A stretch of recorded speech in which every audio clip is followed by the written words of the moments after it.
Olá, mais uma vez juntos no projeto Leitura Compartilhada.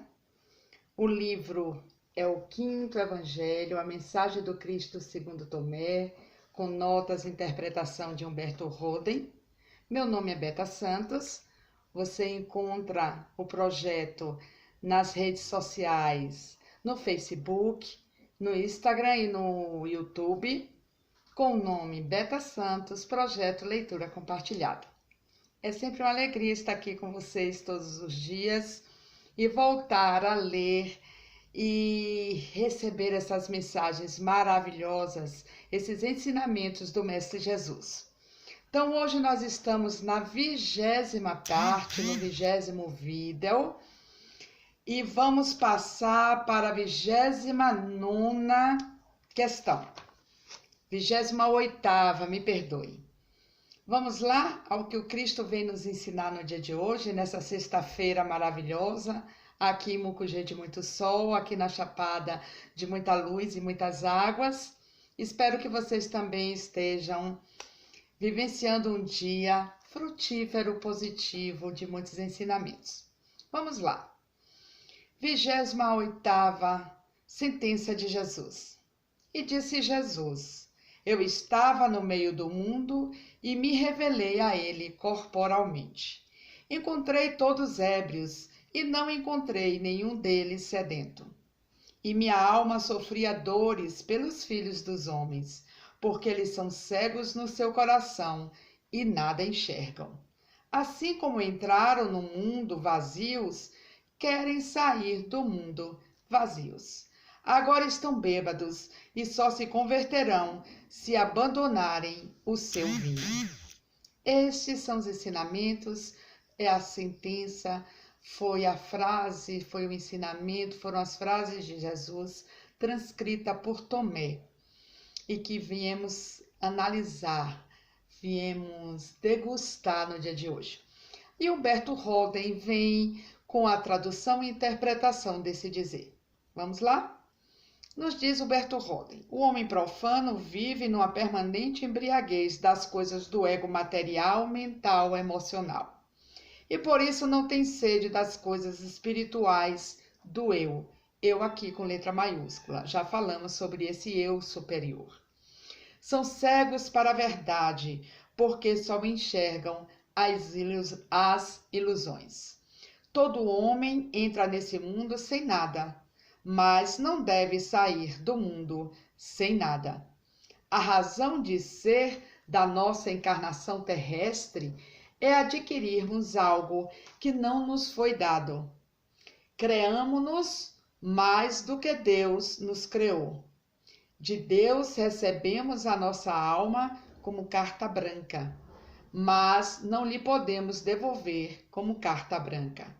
Se devolvermos a Deus o que de Deus recebemos, seremos iguais àquele servo mau e preguiçoso da parábola dos talentos, que devolveu o mesmo talento que recebera. A nossa missão terrestre é realizarmos, pelo poder criativo do livre-arbítrio, valores que Deus não nos deu. Eu saliento que o verbo criar tem uma explicação, e não criar tem uma explicação inicial na leitura do livro. Aqueles que estão ouvindo essas mensagens, essa leitura compartilhada, voltando ao vídeo, vão ter essa explicação da diferença de criar e criar. Vamos voltar então. Nos diz Humberto Roden, dando seguimento: a nossa missão terrestre é realizarmos, pelo poder criativo do livre-arbítrio, valores que Deus não nos deu, mas para cuja criação nos deu potencialidade criativa. O homem deve atualizar as suas potencialidades criadoras, isto é, ser servo bom e fiel e entrar no gozo do seu Senhor. Quanto ao corpo, sim, sairemos do mundo assim como no mundo entramos, sem nada. O corpo nos foi emprestado como embalagem pelos nossos pais e pela natureza. Devolveremos à natureza o que da natureza recebemos, mas temos de restituir a Deus o que de Deus recebemos, mas aquilo que criamos com o nosso livre-arbítrio. Porque o homem não é apenas uma criatura criada, como os animais, mas uma criatura criadora.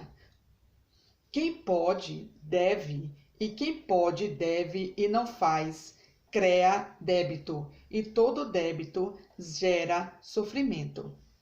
O homem é uma criatura potencialmente criadora. O seu dever é fazer-se uma criatura atualmente criadora. É esta grande verdade insinuada pelas palavras de Jesus acima citadas. A interpretação de Humberto Holden nos dá clareza e nos leva a um pensamento da nossa responsabilidade conosco mesmo.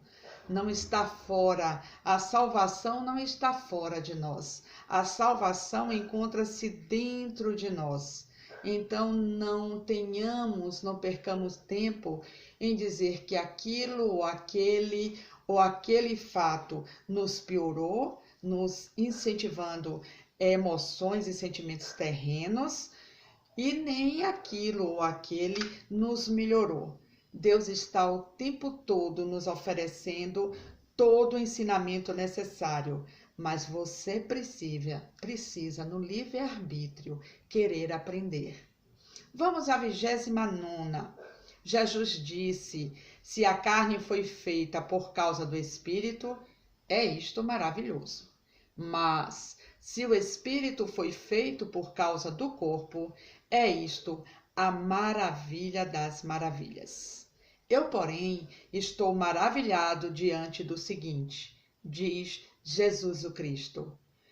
Como é tamanha riqueza foi habitar, como é que tamanha riqueza o Espírito foi habitar em tamanha pobreza a alma, vou voltar, eu estou confundindo. Vamos lá, 29ª questão.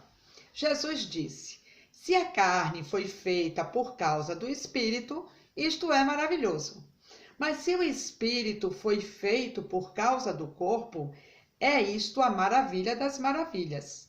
Eu, porém, diz Jesus, estou maravilhado diante do seguinte: como é que tamanha riqueza o Espírito foi habitar em tamanha pobreza a carne, o corpo, material e perecível? Vamos lá para as notas e interpretações de Humberto Holden. O corpo humano é produto do Espírito. E que produto maravilhoso! Mas será que a nossa alma é produto do corpo? À primeira vista, parece que não. E, no entanto, também este paradoxo é um fato ainda mais maravilhoso do que aquele. Sem o nosso corpo, a alma não se teria evolvido. Sem o nosso corpo, de novo, a alma não se teria evolvido. Antes da nossa encarnação, o nosso espírito era espírito, um espírito individual, emanado do Espírito Universal da Divindade. Mas, antes da nossa encarnação, o nosso espírito não era alma, não era ânima, porque ainda não animava o nosso corpo. Desde a nossa encarnação terrestre, o nosso espírito é a alma que anima a matéria do nosso corpo. E que maravilha a nossa alma fez do nosso corpo! Quanto mais estudamos os componentes do nosso corpo, o coração, os pulmões, as vias digestivas, o cérebro, os nervos, as células, as moléculas, os átomos, o nosso sentir e pensar, o nosso querer e amar, tanto mais estupefatos nos quedamos em face desse universo em miniatura que é o homem. Mas a nossa estupefação atinge a sua culminância quando nos tornamos plenamente conscientes desse paradoxo dos paradoxos. Porque tamanha riqueza espiritual foi habitar em tamanha pobreza material, transformando a impotência da matéria na potência do espírito. Parece que a divindade criadora quis dar uma prova da sua onipotência, reunindo em síntese tão flagrantes antíteses como espírito e matéria, luz e treva, vida e morte, atividade e passividade. Em face disso, exclama o salmista, que é o homem, Senhor, que dele te lembres, e o filho do homem que o visites. Pouco abaixo dos anjos o colocastes de honras e glórias, o coroaste e o constituíste sobre as obras das tuas mãos. Retornarei para nós termos consciência, internalizarmos o que somos. Vamos lá? Que é o homem, Senhor, que dele te lembres, e o filho do homem que o visites. Pouco abaixo dos anjos o colocaste, de honra e glórias o coroaste, e o constituíste sobre as obras das tuas mãos. Vimos como somos seres perfeitos? Então que nós não caiamos na primitividade, na pequenez de nos acharmos insuficientes. Somos tudo que precisamos ter. Vamos lá.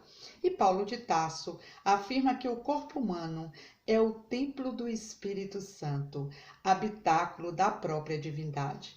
Por isso, o pecado não é só um crime contra o espírito, mas também contra o corpo, um sacrilégio contra o templo do Espírito Santo. De dois modos pode o homem profanar este templo sagrado, ou por hipertrofia, ou por atrofia.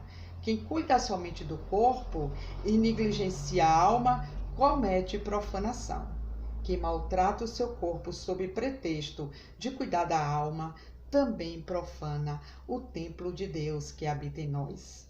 Que grande sabedoria vemos em Jesus, que nunca hipertrofiou nem atrofiou seu corpo, mas sempre manteve perfeita harmonia entre o santuário do seu corpo e o espírito que habita nesse santuário. Ele, o homem sem pecado, era também o homem sem doença. Ele, o homem perfeito, o homem cósmico, o homem integral. E digo eu, ele, o Cristo, que veio nos dizer que temos essa potencialidade crística de também um dia sermos deuses, criadores. Assim disse Jesus. Me despeço hoje com um sorriso de amor e paz e um cumprimento de reverência e respeito. Namastê.